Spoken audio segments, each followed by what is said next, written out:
बिस्मिल्लाहिर्रहमानिर्रहीम, अस्सलाम वालेकुम नाज़रीन, आप देख रहे हैं 92.8 विद सादिया अफसाल। नाज़रीन, कल पंजाब असम्बली में जो कुछ हुआ, जिस अंदाज में वज़ीर आला चौधरी परवेज़ इलाही ने एतमाद का वोट भी लिया और फिर असम्बली तहलील करने के लिए गवर्नर को लिख भी दिया। अब गवर्नर जो है अगर साइन नहीं भी करेंगे तो 48 घंटे के अंदर, 2 दिन के अंदर वो असम्बली तहलील हो जाएगी और इसके बाद KP के असम्बली की बारी है, जैसे कि खुद खान साहब ने वादा किया था और आज वज़ीर आला KP के भी यही कह रहे हैं कि जैसे ही पंजाब असम्बली की तहलील होती है तो हम भी गवर्नर को KP के असम्बली तहलील करने के लिए लिख देंगे। जो कुछ भी हुआ बहरहाल उसमें अब जिस चीज़ को भी मुहर्रिक समझा जाए, लेकिन एक बहुत बड़ी सियासी शिकस्त PDM को कल मिली है और ख़ास तौर से PMLN के हवाले से बार बार ये कहा जा रहा है कि उनकी लीडरशिप जो कि लंदन में मौजूद है, उनकी भी मुलाकातें इस वक्त जारी हैं। वज़ीर कानून से भी पूछा जा रहा है कि हम क्या रास्ता निकाल सकते हैं, लेकिन खुद PMLN में भी बहुत सारे लोगों का ख्याल यही है कि इस मामले को अदालत में ले जाकर तूल देने की बजाय इलेक्शंस में ही जाना चाहिए। लेकिन उनकी जो क़यादत यहाँ मौजूद थी, उनकी सरजनिश तो होती रही, लेकिन खुद पाकिस्तान मुस्लिम नवाज की आला क़यादत की अदम दिलचस्पी कहिए, उनका मुल्क में ना होना कहिए, लेकिन बहुत सारे अवामिल ऐसे हैं कि जिसकी वजह से पॉलिटिकल डिफीट जो है कल PDM को मिली है। अब इसके बाद का जो मामला है वो भी देख लेते हैं। आइन का जो आर्टिकल है 224 वो बहुत वाज़ेह है कि जब कौमी या सूबाई असम्बली अपनी मुद्दत पूरी कर ले तो उसके बाद 60 रोज़ के अंदर अंदर इलेक्शंस होते हैं और अगर टाइम से पहले असम्बली तहलील हो जाती है तो उस सूरत में 90 रोज़ के अंदर इंतखाबात होंगे।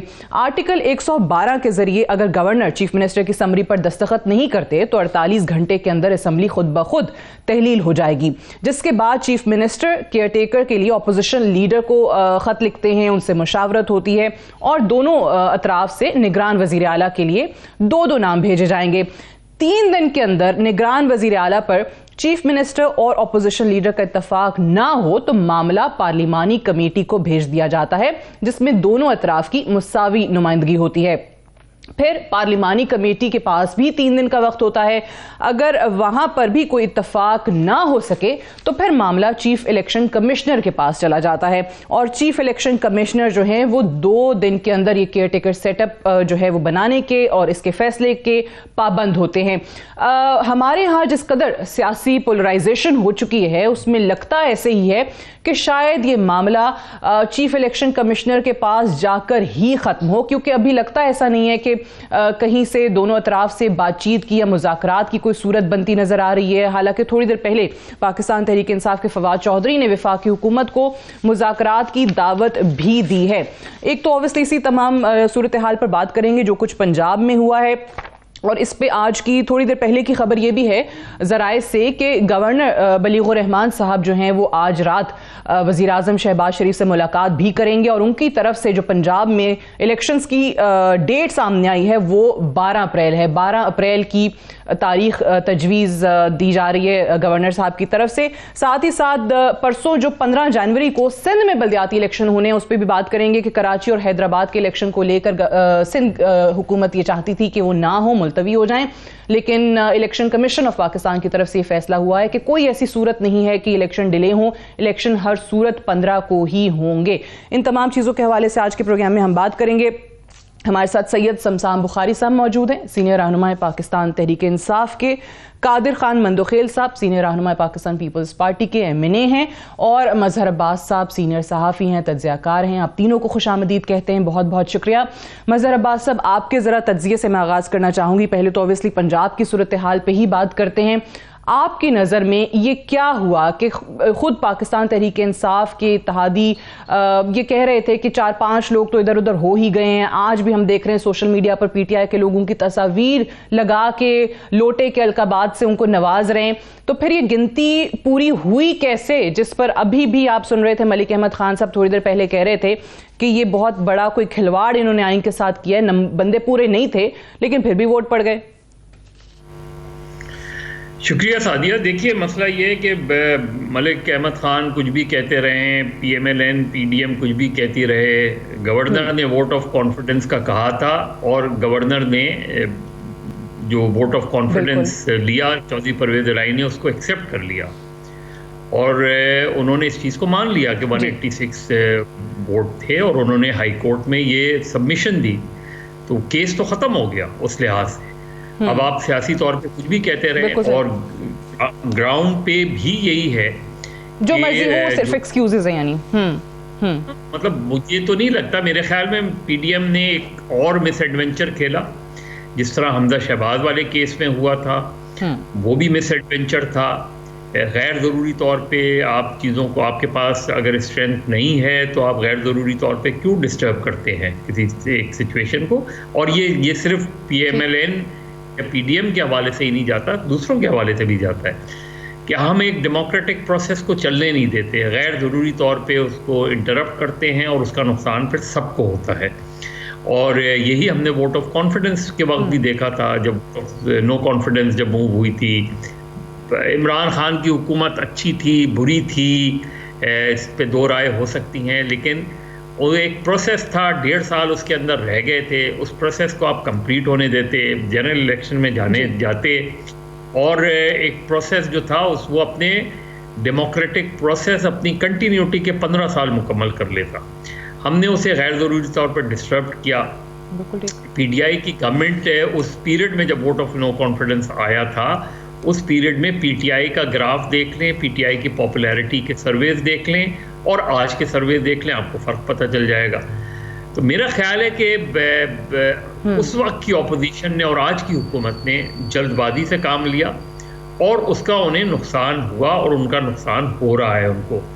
फिर जब आप आ गए थे गवर्नमेंट में, तो आपका पहला टास्क ये सारी अमेंडमेंट्स वगैरह करना, आपका पहला टास्क ये था कि इकोनॉमिक अपलिफ्ट, क्योंकि आपने दावा ये किया था कि इकोनॉमिक सिचुएशन बहुत ख़राब हो गई थी, हमने उसको अपलिफ्ट करना, तो वो आप वहाँ भी हमें नाकाम नज़र आए। इमरान खान साहब का प्रॉब्लम ये था कि इमरान खान ने बहुत जल्दबाजी में, जैसे 25 मई की कॉल दी, उन्होंने जल्दबाजी में कॉल दी, उसको रियलाइज़ किया बाद में उन्होंने कि मैंने शायद जल्दबाजी में वो किया था, उतने लोग नहीं निकले, तो उनकी डिमांड्स वगैरह तो एक्सेप्ट नहीं हुई। लेकिन at the end of the day Imran Khan का जो वोटर है, उनका सपोर्टर है, वो उनके साथ जुड़ा हमें नज़र आता है।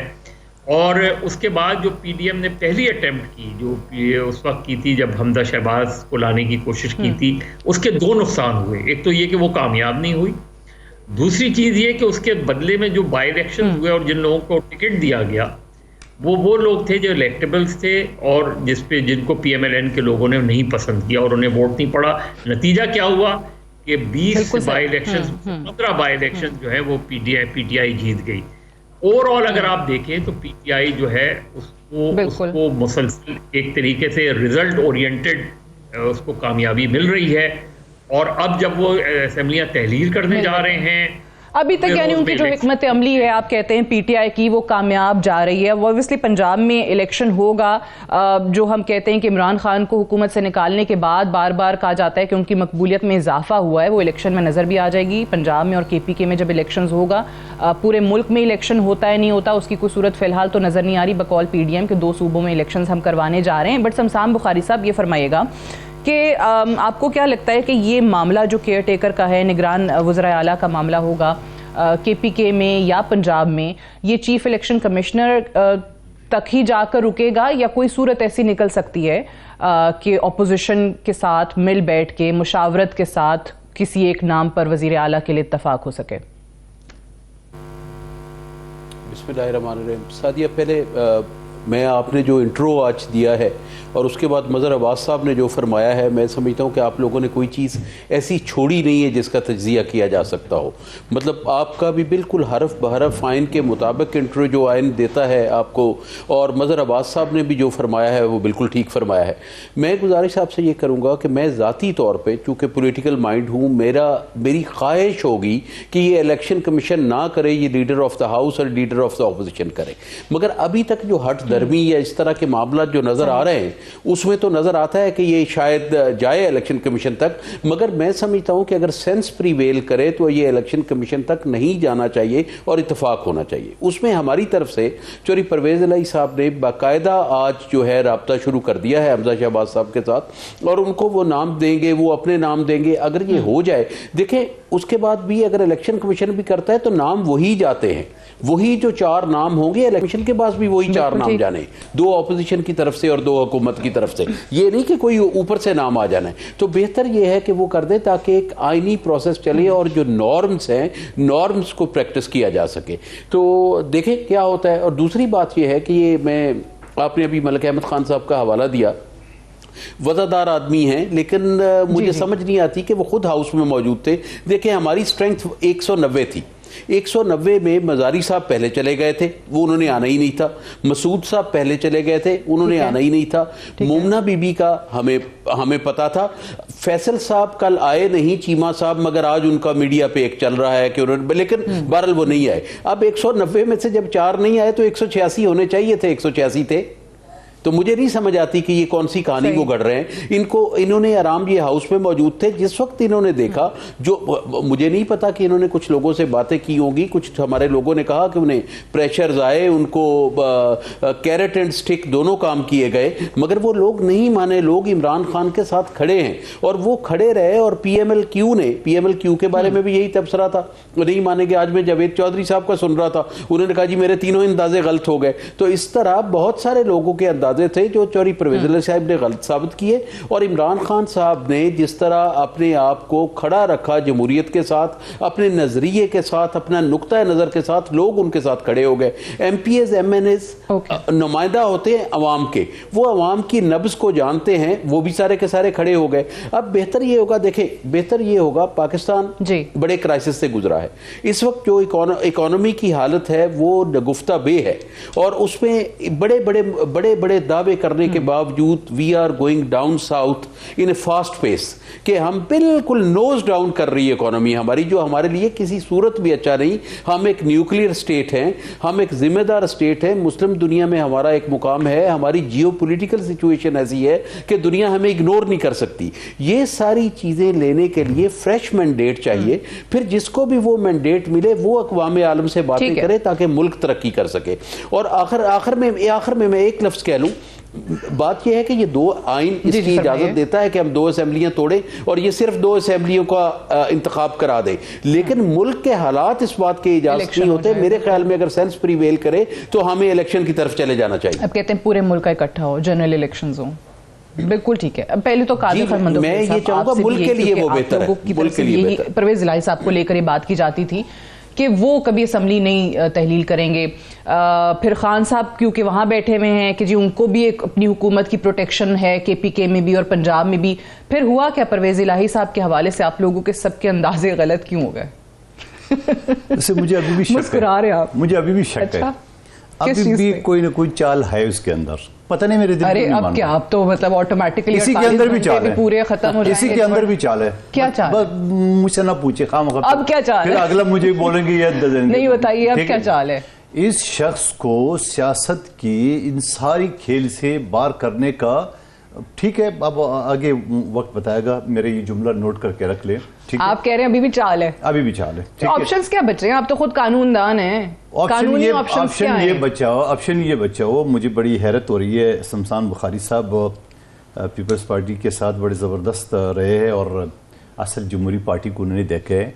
आज जो इमरान नियाजी साहब के बारे में कहते हैं कि जमहूरियत के साथ खड़ा, ये भी कौन सी जमहूरियत है कि आप असम्बली तोड़ते हैं? ये कौन सी जमहूरियत है आप अपनी हुकूमत तोड़ते हैं? ये कौन सी जमहूरियत है कि आप कह रहे फ्रेश मैंडेट मिले तो इकोनॉमी बेहतर होगी? भाई आपके ऊपर भरोसा कौन कर रहा है? आपके चेयरमैन तो FATF को 3.5 साल में पाकिस्तान को निकाल नहीं सके। आपकी चेयरमैन ने तो CPEC बंद कराया, आपकी चेयरमैन ने तो अमेरिका समेत तमाम मगरब से झगड़ा कराया पाकिस्तान का, आपकी चेयरमैन तो पाकिस्तान में जो आपकी परवेज इलाही जिसको आप ये शाबाशी दे रहे हैं, उसने तो कहा इनके बारे में कि एहसान फरामोश ना बनो। आपको जनरल बाजवा ने IMF से डील कराया, आपको जनरल बाजवा ने यूरोप घुमाए, अमेरिका बनाया, आप एहसान फरामोश नहीं बने। और मैं कैसे भूल जाऊं ये सारी बातें कि शटअप कॉल दे दिए कि अगर दोबारा आपने जनरल बाजवा के बारे में बोला, मैं और मेरी पार्टी खड़ी होगी आपके खिलाफ जी। फिर उसने कहा कि उस्मान बुजदार को मैंने तहसील से लेके वज़ीर आला तक पहुंचाया। फिर उसने इन्हीं की पार्टी के तर्जमान जो मियाँ बीवी है उनके बारे में कहा कि इनकी औकात क्या है जनरल बाजवा के खिलाफ बात करने का। लेकिन फिर भी इमरान खान के कहने पे उसी शख्स ने असेंबली तोड़ दी ना। पाकिस्तान खड़े किसके साथ रहे, वो किसके साथ खड़े रहे, कह सकता हूँ। सादिया मुझे बताएं वो किसके साथ खड़े रहे। ये तो कोई ये जो खुशियां मना रहे, ये मदोखेल साहब को तो बात नहीं आ रही और वो अजीब बातें कर रहे हैं। असेंबली तो तोड़ दी। फिर भी वो आपको तो अजीब ही लगेगी ना। अब आपकी चेयरमैन को जो इतनी बड़ी धमकी दी है और फिर भी आप उसकी तारीफों में लगे हो, तो आपको तो मेरी बातें अजीब लगेगी। मेरे चेयरमैन, हम तो अमल की बात कर रहे हैं ना, जो अमल किया उन्होंने। बंदा एक लफ्ज तो कह दे, एक लफ्ज तो कह दे, तो हम इतनी बड़ी उसको लात मार के फेंकेंगे कि वो इंडिया से भी आगे पड़ा होगा। पाकिस्तान की सियासत बड़ी अनप्रेडिक्टेबल है। आपने कहा चाल है, कल क्या होता है वाले हम आज की तारीख तक अभी तक आपको सियासी डिफीट तो पंजाब में दे दी ना। अब मुझे एक बात बताएं शमशान बुखारी साहब, मैंने बड़ा तामुल से आपको बात सुनी है, आप थोड़ा सा हौसला रखें। आप मुझे एक बात मेरे भाई, लेकिन मैंने आपको हिट नहीं किया ना, आप हिट करना शुरू हो गए। कौन सी जमहूरियत है अपनी टांग को लाड़ी मार के, या फिर इनको बोलने देना। नहीं, आप बात मुकम्मल करें। ठीक है, तो बात ये है कि आप मुझे बताएं कि ये कौन सी जमहूरियत है, ये कौन सी चाल है अपनी हुकूमत खत्म करके। और ये इतना बड़ा बहादुर आदमी है, अभी तो 10,000 सिक्योरिटी इनकी पुख्तनख्वा और पंजाब की इनके ऊपर लगी है। ये जरा दोनों हुकूमतें से बाहर आ जाए तो ये मैं देखता हूं, ये मोमेंट जो है ना, मैं धमकी नहीं दे रहा हूं, मैं कहता हूं कि ये शख्स इतनी दलेर है कि ये फिर घूम के दिखाएं, ये निकल ही नहीं सकेगा। ये क्यों नहीं दिया, बनी गाला क्यों नहीं आता है? ये धमकी नहीं है तो और क्या है? क्यों आगे पीछे जो है ना वो छुपे हुए हुकूमतों के पीछे? सवाल ये है कि ये सारे मैं कह रहा हूं कि बहुत ही नाखुशगवार वाकया हुआ है जो उनके साथ हुआ है। उस खुशगवार वाकये का इनकी उस्मान बुज़दार प्लस इनकी पूरा काबीना, इनकी पंजाब को जो बड़े डाकू कहते थे, आज उनका चेता बना हुआ है, उससे तो एफआईआर नहीं कटवा सके।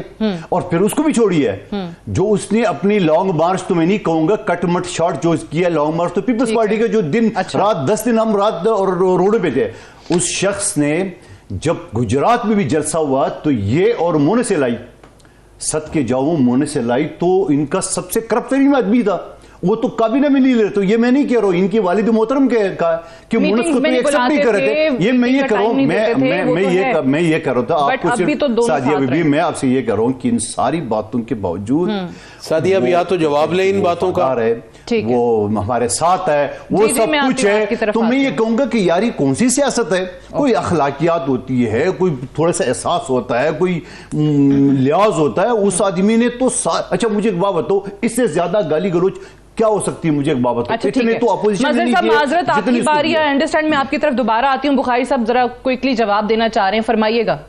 शमशान बुखारी साहब।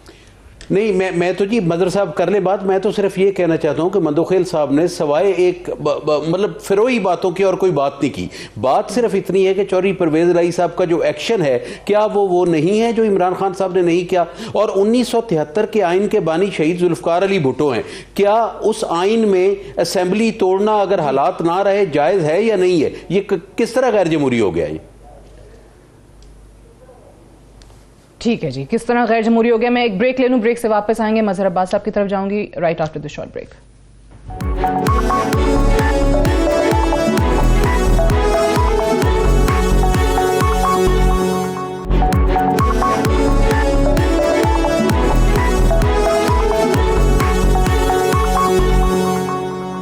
वेलकम बैक प्रोग्राम में एक बार फिर से खुश आमदीद। ब्रेक पे जाने से पहले जैसे हम बात कर रहे थे कि शमशान बुखारी साहब ने भी कहा था कि अच्छा ये हो कि सियासत के अंदर जो कि लीडर ऑफ द हाउस हैं, लीडर ऑफ द अपोजिशन हैं, वो मिलकर फैसले करें। बट अगेन वही बात है मजहर साहब की, इतनी ज़्यादा पोलराइज सोसाइटी और स्पेशली हमारी सियासत इस वक्त एक दूसरे के साथ बैठने को, बातचीत करने को तैयार नहीं है। आज असद उमर कह रहे थे कि हम चीफ इलेक्शन कमिश्नर के खिलाफ रेफरेंस दायर करेंगे। एक तरफ रेफरेंस भी दायर करेंगे और फर्ज करें चीफ इलेक्शन कमिश्नर यही रहते हैं, इलेक्शन कमीशन के मेंबरान यही रहते हैं, तो फिर पाकिस्तान तहरीक इंसाफ कबूल करेगी जो वो इदारा इलेक्शंस करवाएगा, उनके नताइज उनको एक्सेप्टेबल होंगे?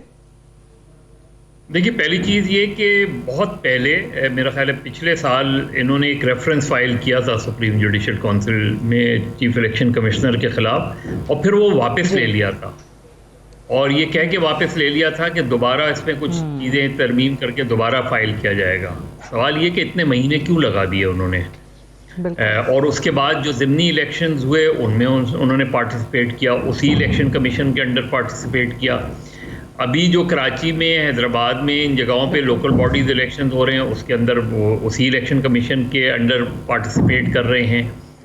तो रेफरेंस फाइल करना राइट है, उनका राइट है। मेरा ख्याल में पहले तो ये पूछना चाहिए कि इतना अरसा क्यों लगा दिया, इतना डिले क्यों किया गया। मेरा नहीं ख्याल कि आप इस वक्त आप रेफरेंस फाइल करेंगे, उसका कोई नतीजा निकलता है नहीं निकलता। उसके बजाय ज़्यादा कंसंट्रेट अपनी ही ऑर्गेनाइजेशन और अपने ही उस स्किल वर्क पे करना चाहिए उस पर। बहरहाल ये कि पॉलिटिकल पार्टी का राइट होता है कि अगर वो इलेक्शन कमीशन पर उसकी रिजर्वेशंस हैं वो उनके ख़िलाफ़ वो फाइल कर सकते हैं। लेकिन अगेन बहुत एक्सट्रीम पोजीशन पे हम चले जाते हैं। देखिए, यही चीफ इलेक्शन कमिश्नर थे जिनको इमरान खान लेकर आए थे। इससे पहले जो इलेक्शन कमिश्नर रहे हैं उन पर भी सबका इत्तफाक राय होता था, लेकिन कोई एक इलेक्शन कमिश्नर ऐसा नहीं गया कि जो कंट्रोवर्सी का शिकार ना हो, जिस पे सवालात नहीं उठाते। खुद ही गवर्नमेंट और अपोजिशन मिल के एक इलेक्शन कमीशन तश्कील देती है और फिर उसी पर जिसको शिकस्त का सामना होता है या कोई सीट हार जाते हैं तो वो उसी इलेक्शन कमीशन पे। तो मेरा ख्याल है आइंदा के लिए ये सोचना पड़ेगा सबको कि या तो आपके यहाँ किसी को लाने में, किसी के नाम पे इत्तेफाक राय करने में हमारे जहन में ये होता है कि ये मेरा फेवर करेगा या नहीं करेगा।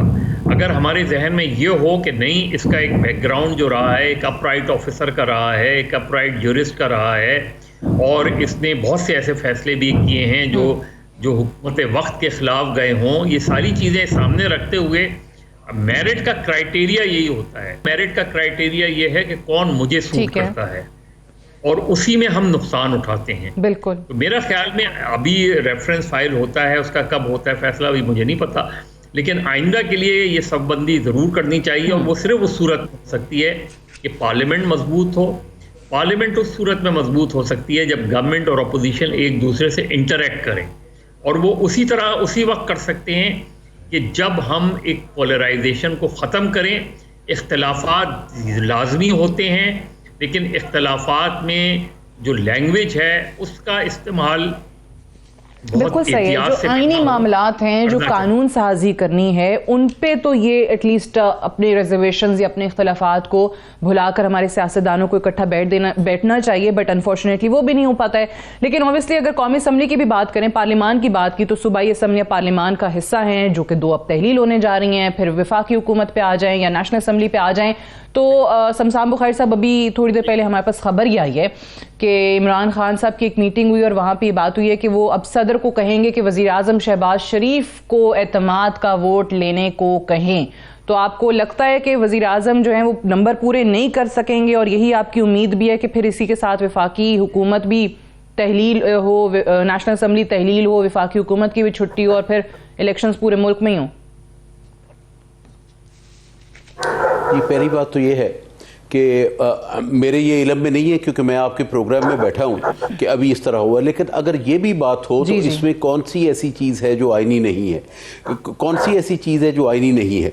अगर ये जाके कोर्ट्स में जाते रहें, अदालत में जाते रहें, जाके कहते रहें कि गवर्नर ने ये हुक्म किया तो गवर्नर का हुक्म आईनी था, अगर गवर्नर कर सकता है तो सदर क्यों नहीं कर सकता। लेकिन बहरहाल मुझे चूँकि अभी पता नहीं है इस बात का कि ये हमारी मीटिंग में ये बात हुई है या नहीं, इस पर मैं ज़्यादा बात नहीं करना चाहता, मगर ये सदर का बिल्कुल हक है कि वो कहे कि आप ले इत्मीनान का वोट। और मैं तो पहले भी ये कह चुका हूं कि आप देखिए कि इनके अंदर का ये तो एक चूचू का मुरब्बा है। अब 13 जमातें और 13 जमातें जिनका नजरिया, जिनका मंशूर, जिनकी हर चीज मुख्तलिफ है, सिर्फ एक चीज इकट्ठी है कि अपने केसेस खत्म कराने हैं, अपने हालात बेहतर करने हैं, मुल्क का इनको कोई फिक्र ही नहीं है इस बात पे। और ये जो है, मतलब आप गौर करें, MQM peoples party, Fazlur Rahman की पार्टी और ये पार्टियां जितनी बाकी हैं, इनका आपस में कॉमन क्या है? तो कॉमन कोई तो गोल होगा ना जिस पे ये इकट्ठे। तो कॉमन एक ही इनका गोल है कि लूटो और आराम से जो है वो अपने केसेस खत्म कराओ, और ये मैरिज ऑफ कन्वीनियंस है और कुछ भी नहीं है। ओके। ठीक है, एक मैरिज ऑफ कन्वीनियंस आप इसको कह रहे हैं, और एक वो ऑब्वियसली कराची में एक फोर्स्ड मैरिज भी आजकल हमें नजर आ रही है। बहरहाल मुझे बताइए मंदोखेल साहब, वो फोर्स मैसेज भी, और सदर क्यों नहीं कह सकता है? जी जी, मैंने कहा कि फोर्स मैरिज तो आपको नजर आ रही है ना कि 8 दिन पहले एक दूसरे को क्या नेशनल 8 दिन पहले एक दूसरे क्या कह रहे थे ये, और अब कैसे इकट्ठे हो रहे हैं? इख्तियार है, मैं बोलूं? ठीक है, ये फोर्स्ड मैरिज पे भी आते हैं, जरा दोबारा फरमाइए। जी मंदोखेल साहब। बिल्कुल बुखारी साहब वो सही फरमा रहे हैं कि जब गवर्नर कह सकते हैं तो सदर भी कह सकते हैं। ठीक है, आइए बिस्मिल्लाह करें, हमारी तादाद भी देख लें। दूसरी बात मेरी बुखारी साहब के साथ चला था जमहूरी, जो उसने कहा इमरान खान जमहूरियत के साथ खड़े, फिर उसने भुट्टो साहब के आइन का हवाला दिया है। तो आइन में ज़रूर ये है, इससे पहले जो गुलाम इसाक खान, फारूक लगारी जो असम्बलियत तोड़ते थे, तो वो भी आइन का इल्का 58(2) भी था।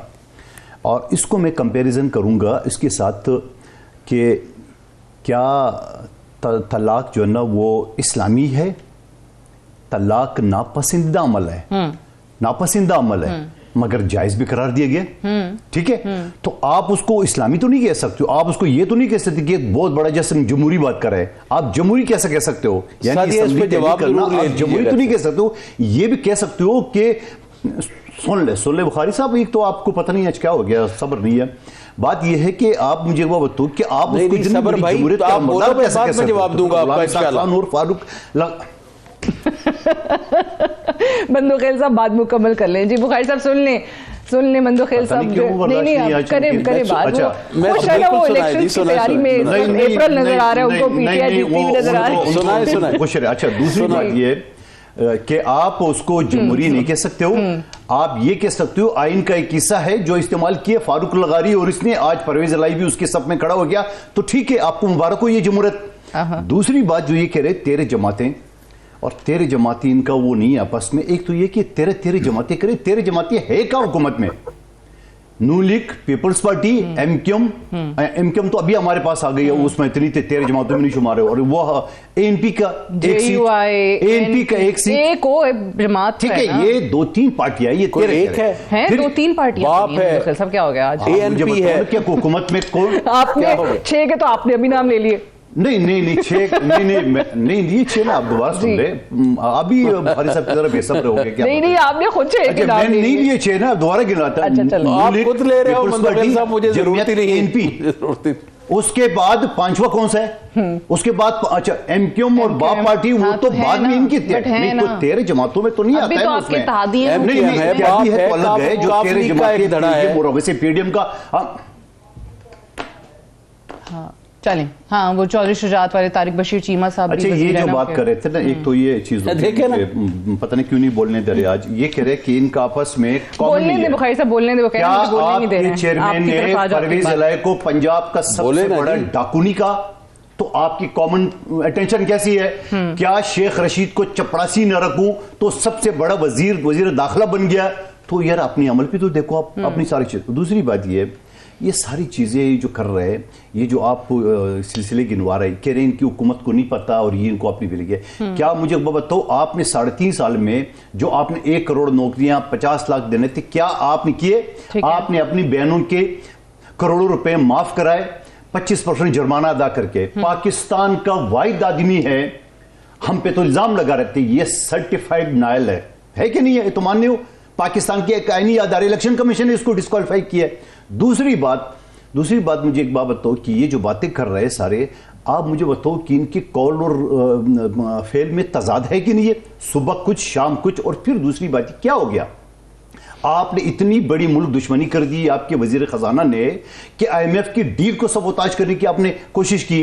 इससे बड़ी गद्दारी और मुल्क दुश्मनी क्या हो सकती है? मैं तो हैरान हूं अपनी हुकूमत पे कि इतनी बड़ी गद्दारी और अभी बोल लिया मुल्क दुश्मनी को, इन 3 मुल्क दुश्मनों को खिलाफ तो सबसे पहले कठेरे में खड़ा करना चाहिए। इस पे मैं आती हूँ, लेकिन मुझे अभी तो ऑब्वियसली जो हालात हैं इकोनॉमी के वो अच्छे नहीं हैं, थोड़ी बहुत अब ये भी इनकी अभी हरकतें आर्मी देख ले, चीफ का जो दौरा इनकी हुआ है, जो हरकतों भी में- आ रहा है वो इनकी- खुशखबरी इनकी- वहां से इनकी मिल रही है। हरकतों again में- इनकी हरकतों में इनके फवाद चौधरी शेख रशीद सुबह उठते और वो कहते हैं 15 दिन हुकूमत है, एक हफ्ते की चलिए। हुकूमत है। क्या इस हाल में इन्वेस्टर आ सकते हैं? और अगर नहीं आ सकता है, आपने प्रैक्टिकली जो मुल्क को 3 टुकड़े करने की, मुल्क को श्रीलंका बनाने की आपने किरदार अदा किया, और फिर उसके बाद आपने अच्छा, पिछले चलिए, 7 महीने से उस पे- पाकिस्तान की शेयर जरा जीटी रोड आपने मुझे ब्लॉक मजहर करके साहब, ठीक रखा है, था। मजहर साहब ये बताइए कि ऑब्वियसली ये ख्याल किया जा रहा था कि शायद नून लीग जो है वो रुकावट कोई डालने की कोशिश करे या कोर्ट्स से रजू करेंगे या कोई स्टे लेने की कोशिश करेंगे, तो अभी तक तो ऐसा नहीं हो रहा है, क्योंकि गवर्नर साहब ने खुद ही 12 अप्रैल के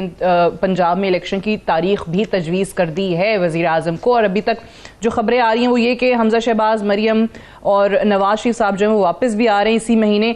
पंजाब में आपको क्या लग रहा है, नून लीग कहां पर है, पाकिस्तान पीपल्स पार्टी कहां पर है? ऑब्वियसली वो काफ लीग के साथ सीट एडजस्टमेंट की कहानियां थी, अभी तक तो नहीं हुई। अब आगे जाके देखें क्या पाकिस्तान तहरीक इंसाफ करती है। देखिए, प्रॉब्लम तो दोनों को आएंगी।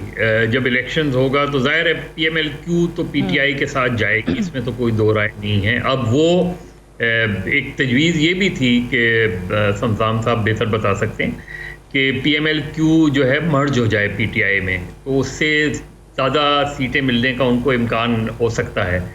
लेकिन अगर एज एन अलाय वो अपनी जो भी उनकी स्ट्रेंथ है उससे ज़्यादा सीटें मांगेंगे तो मेरा ख्याल है पीटीआई के लिए बहुत मुश्किल होगा इतना अकोमोडेट करना, क्योंकि बहरहाल पीटीआई का अपना जो उधर का कैंडिडेट है, उधर का वोटर है, उधर की जो ऑर्गेनाइजेशन है, वो जब भी आप किसी अपने अलाई को दें, जब भी सीट एडजस्टमेंट होता है, तो मेरा तजुर्बा ये है कि सीट एडजस्टमेंट कभी भी जो है वो जो जिस पार्टी का टिकट नहीं मिलता उस पार्टी का वर्कर कभी भी घर से निकल के, बहुत ही रेयर होता है कि वो जाके वोट डाल दे। वो फिर उस दूसरे पार्टी के ऊपर होता है कि वो अपने कैंडिडेट, वो ज़्यादा अपना कैंडिडेट नहीं खड़ा करेंगे।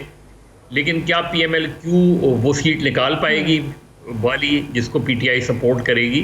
तो सीट एडजस्टमेंट भी आसान नहीं होगा पीटीआई के लिए, लेकिन डेफिनेटली पीटीआई उनको अकोमोडेट करेगी और शायद उससे थोड़ा ज़्यादा करे जो आज उनकी स्ट्रेंथ है।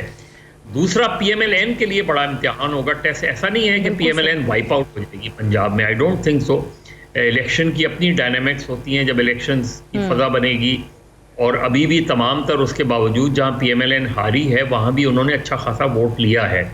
तो पीएमएलएन बिल्कुल ख़त्म नहीं हो रही, लेकिन पीएमएलएन के लिए चैलेंजेस बहुत ज़्यादा बढ़ गए। ठीक है, अगर वो पिछले साल वाला ये जो एक्सरसाइज थी ये ना करते, ख़ासतौर पे हमजा शहबाज वाली एक्सरसाइज ना करते, और ये वोट ऑफ कॉन्फिडेंस, अगर पीटीआई की गवर्नमेंट अपनी असेंबलियाँ तहलील कर रही है, गलत कर रही है, सही कर रही है, उसको तहलील करने से रोकने की अटेम्प्ट, जबकि आपको पता है कि आप नहीं रोक पा रहे, आपको पता है आप वोट ऑफ नो कॉन्फिडेंस नहीं ला सकते, आपको ये पता है वोट ऑफ कॉन्फिडेंस की आप कहेंगे तो वो वोट ऑफ कॉन्फिडेंस उनके पास इतनी स्ट्रेंथ है कि वो ले लेंगे। उसका सियासी नुकसान क्या होगा? पीएमएलएन को और पीडीएम को सियासी नुकसान ये हुआ कि ले लिया ना वोट ऑफ कॉन्फिडेंस, अब आप कहाँ खड़े हैं?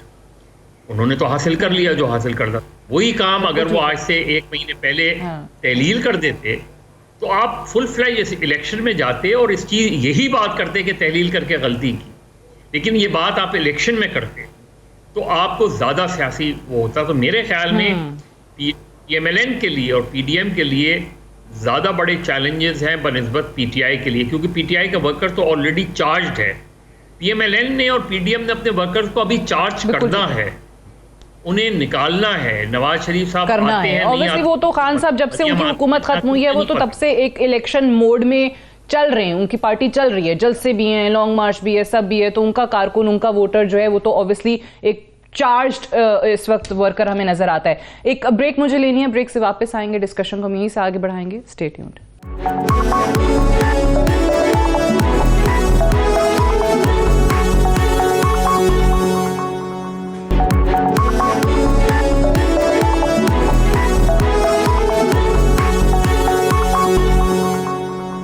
वेलकम बैक प्रोग्राम में एक बार फिर से खुशामदीद। इलेक्शन कमीशन की तरफ से कहा गया कि ऑब्वियसली जो नई मरदमशुमारी होनी है उसके बाद उनको 3 से 4 माह का वक्त दरकार है हल्का बंदियों के लिए, और उन हल्का बंदियों के बाद ही इलेक्शंस होंगे।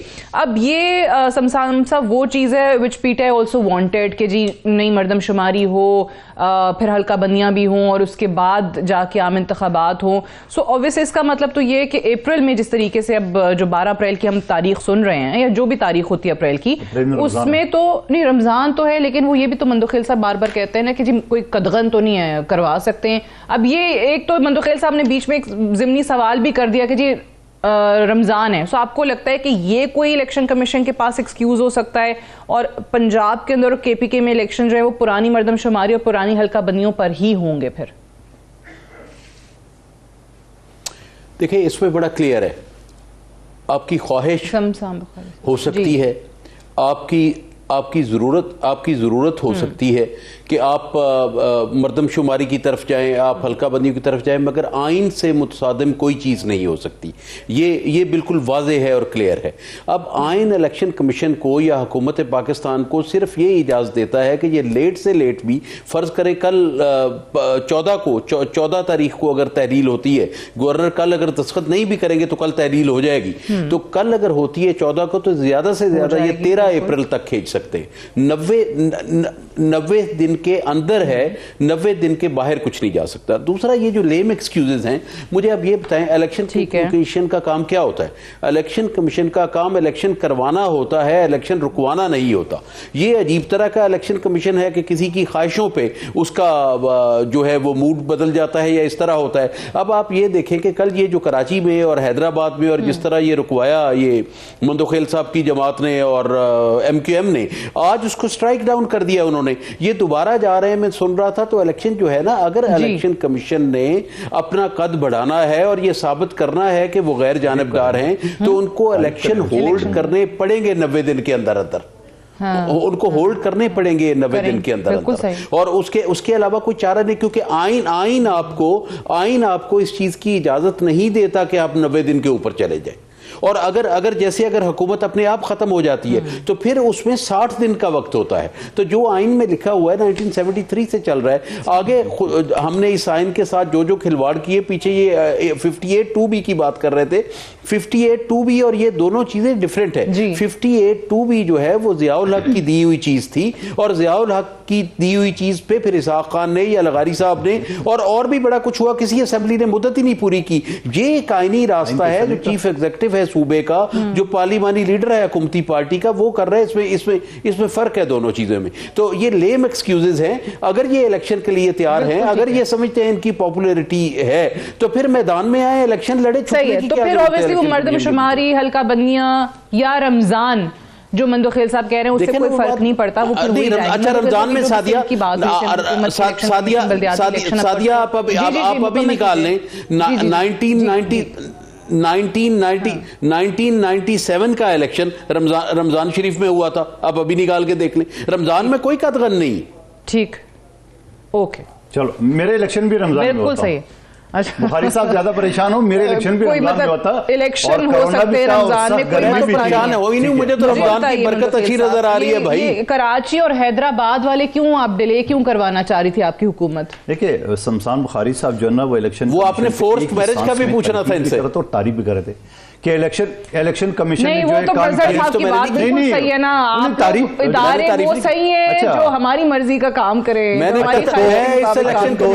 तारीफ नहीं हुई कि भाई सिंध हुकूमत ने उसको पोस्टपोन करने की कोशिश की, इलेक्शन कमीशन ने उसको सेट असाइड कर दी, तारीफ में आता है ना, या ये भी मैंने आपको वो बताया। दूसरी बात, 58(2)B जो है ना, वो क्या आइन का हिस्सा नहीं है? नहीं था। जिसने भी लाया, मैंने कहा मगर वो एक आमिर ने दिया था, वो आइन का हिस्सा नहीं था और ये आइन का हिस्सा है, तो ये एक अजीब मंतक है। माशाल्लाह। अच्छा, ये बताएं ना, बल्दियाती इलेक्शन क्यों चाह रहे थे आप डिले हो? ये नहीं के हाथों ब्लैकमेल तो नहीं हो रहे अब? तो मैंने ये कहा, देखिए एक चीज ये बताओ ना, यकीनन MQM हमारे इत्यादी है, और मुजदा उसमें और एमक्यूएम ने इस चीज़ के ऊपर खदशात ज़ाहिर की थी, और खदशात ज़ाहिर करने के साथ साथ यकीनन जो इनके एक मुतालबा था उस मुतालबे पे हमने अमल किए और इलेक्शन कमीशन ने इसको सेट असाइड किया, तो अल्लाह खैर सलाह। यकीनन आज दिन में मैं एक टीवी चैनल से बात कर रहा था, मैंने उस वक्त ये कहा था कि पीपल्स पार्टी को नुकसान हुआ है इस फैसले से, इस वजह से कि हमारे कारकुन, हमारे उम्मीदवार जो है ना वो फुल तैयारी के साथ बैठे, और ये कोई 7 महीने से कैंपेन चल रही है, तो फिर इलेक्शन कराए ना, क्यों नहीं करा रहे? लेकिन चूंकि जारी बात है, इत्यादियों की भी बात माननी पड़ती है, उस हवाले से हमने उसकी बात बने। अब इलेक्शन कमीशन ने इलेक्शन अच्छा मजहर साहब, वैसे ऑब्वियसली आप ज्यादा बेहतर बता पाएंगे, आप देख भी रहे हैं एमक्यूएम पीपल्स पार्टी के हवाले से जो खबरें हम तक पहुंच रही थी कि हाँ, जैसे मंदुखिल साहब कह रहे हैं कि जी पीपल्स पार्टी तो तैयार है, पीपल्स पार्टी तो करवाना चाहती है। ये कराची और हैदराबाद वाला इशू था जिसपे शायद एमक्यूएम ने अपनी जो कुछ गुजारिशात या ख्वाहिशात थी वो इनके आगे रख दी कि आप ये ना करवाएं, इसके लिए इलेक्शन कमीशन को कहीं डिले कर दे। देखिए, हमारे यहाँ मजमूई तौर पे सियासी जमातों का और सिविलियन हुकूमतों का लोकल बॉडीज इलेक्शन के हवाले से हमेशा रवैया जो है वो गैर जमहूरी रहा है। आप तारीख उठा के देख लें, 70s से तारीख उठा लें, कितने लोकल बॉडीज इलेक्शन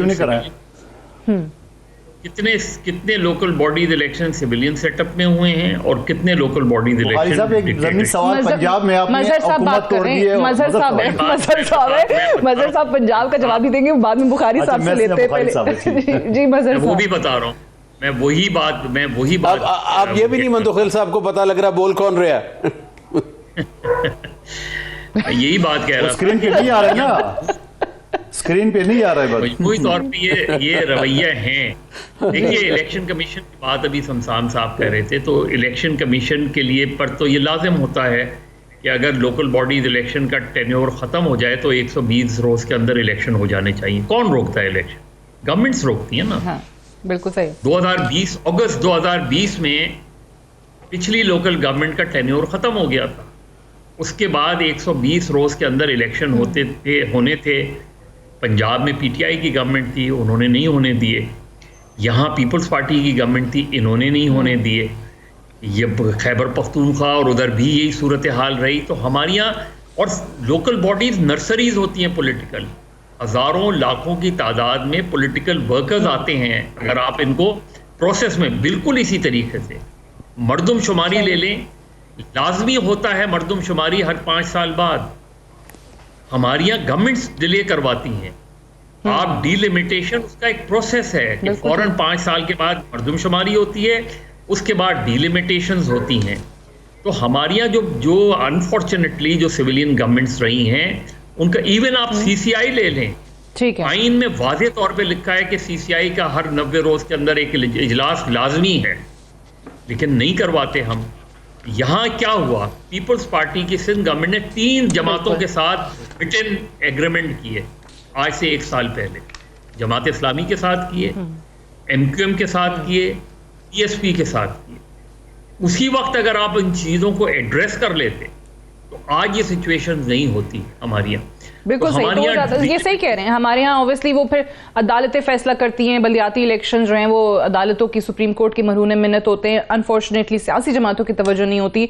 मेरे पास वक्त खत्म हो गया, have to wind up here. Qadir Khan Mandokhel साहब आपका, मजहर अब्बास साहब, शमशान बुखारी साहब आपका बहुत शुक्रिया प्रोग्राम में ज्वाइन करने के लिए।